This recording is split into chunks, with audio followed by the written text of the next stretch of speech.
قبلك إلا رجالا نوحي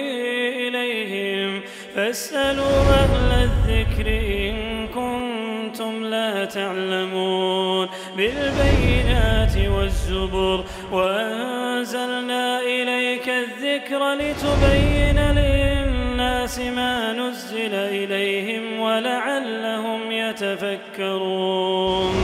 أفأمن الذين مكروا السيئات أن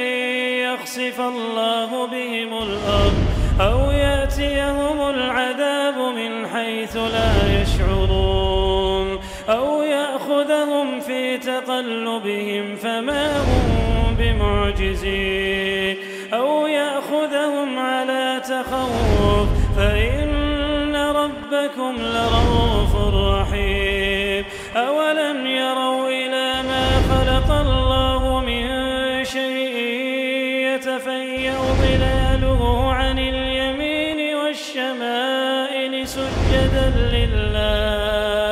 سجدا لله وهم داخرون ولله يسجد ما في السماوات وما في الأرض ولله يسجد ما في السماوات وما في الأرض من